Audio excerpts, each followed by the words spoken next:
बिस्मिल्लाहिर्रहमानिर्रहीम। व्यूअर्स, आपको चांद रात बहुत बहुत मुबारक हो। तो मैं आज आपको दूध सेवइयों की बिल्कुल परफ़ेक्ट रेसिपी देने जा रही हूँ। तो अक्सर लोगों की सेवइयाँ जो हैं या तो बहुत ज़्यादा गाढ़ी हो जाती हैं या फिर पतली हो जाती हैं या फिर ठंडी होने के बाद इतनी ज़्यादा गाढ़ी हो जाती हैं कि वो अजीब सी लगती हैं, कोई उनमें टेस्ट नहीं होता। तो मैं आज आपको सिर्फ 2 से 3 चीज़ों की मदद से इस रेसिपी को बहुत ही ज़बरदस्त परफ़ेक्ट बनाने वाली हूँ। तो आप मेरी इस वीडियो को शुरू से लेकर आखिर तक देखिएगा।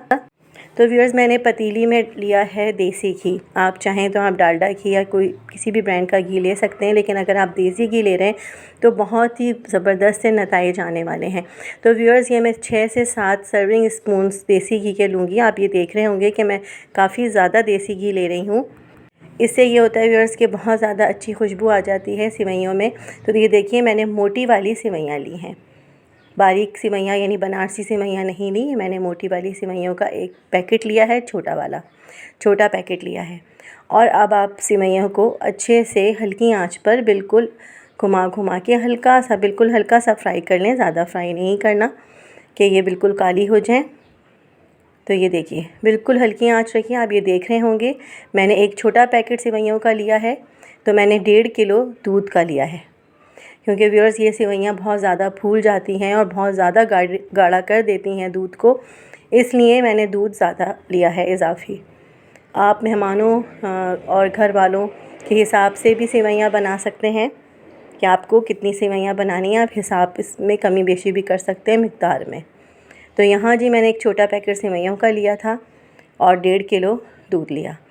अब आप मीडियम आंच पर उबाल आने तक पकाएं। यहाँ मैं ले रही हूँ चीनी। मैं 3 से 4 कप चीनी ले रही हूँ, लेकिन आप 5 कप चीनी डालिएगा, क्योंकि हमारे यहाँ ज़रा थोड़ा कम मीठा यूज़ होता है, तो इसलिए मैंने चीनी कम डाली है। आप 5 कप चीनी के लीजिएगा। तो व्यूअर्स, अब आप अच्छे से लकड़ी के चमचे की मदद से घुमा के उस वक्त तक सेवइयों को हिलाएं जब तक इसमें एक अच्छा सा उबाल नहीं आ जाता। आँच अब आप तेज़ कर लें। तो व्यूअर्स, ये नहायत आसान रेसिपी है, लेकिन अक्सर ये रेसिपी जो है हिसाब यानी नाप ख़राब होने की वजह से ख़राब बनती है। यानी बहुत ज़्यादा सेवइयाँ या तो गाढ़ी हो जाती हैं या पतली रह जाती हैं। तो आपको एक हिसाब के मुताबिक सेवइयों को पकाना है। तो ये देखिए, अच्छा सा उबाल आ गया था, तो मैंने चूल्हा थोड़ा सा हल्का कर दिया है। आपको बिल्कुल इस तरह से पकाना है जैसे कि पतीले में इस वक्त सेवइयाँ पक रही हैं।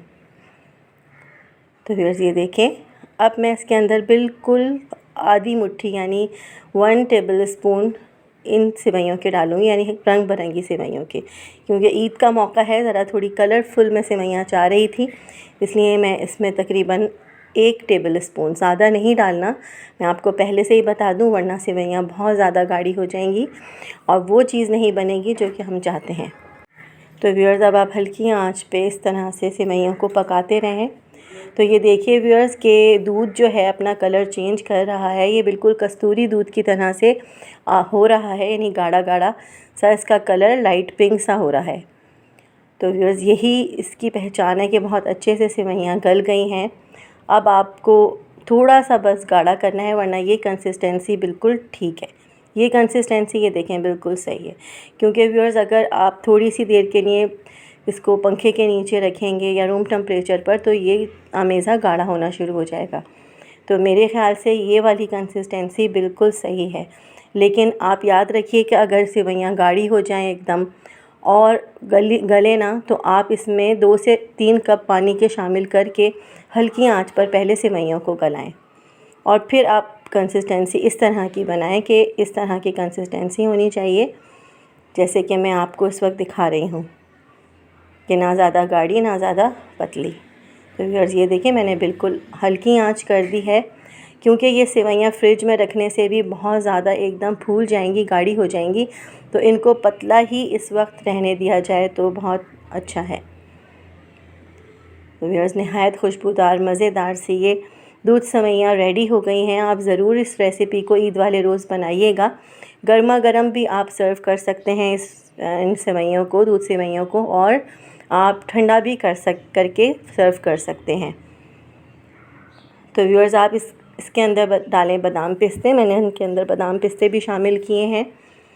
तो ये देखें कितनी रखे रखे गाढ़ी हो गई हैं, जबकि मैंने काफ़ी देर पहले जब मैं आपको बता रही थी कि इस तरह की कंसिस्टेंसी होती है, चूल्हा बंद कर दिया था।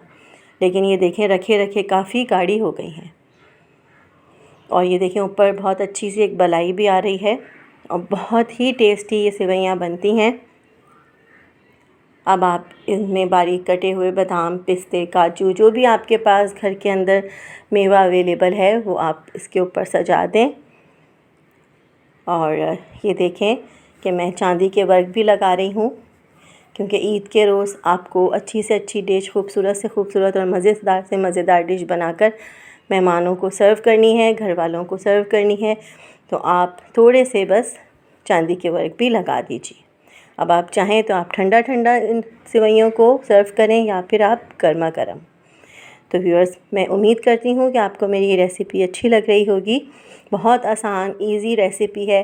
2 से 3 चीज़ों से ये रेसिपी आप देख रहे होंगे कि तैयार हो गई। ज़्यादा मेहनत करने की भी ज़रूरत नहीं पड़ी, बस आपको नाप जो है वो सही रखना है। और अगर सेवइयाँ गाढ़ी हो जाएं तो एक दफ़ा मैं फिर आपको बता दूं कि आप इसमें पानी शामिल कर सकते हैं, क्योंकि हमने ऑलरेडी दूध ज़्यादा ले लिया था। मैंने मिल्क पैक दूध लिया था और मैंने जो है कच्चा दूध नहीं लिया था। अगर कच्चा दूध लें तो उसको पहले उबाल लें। तो व्यूअर्स, मुझे इजाज़त दें। अपना बहुत ख्याल रखिएगा। अल्लाह हाफ़िज़।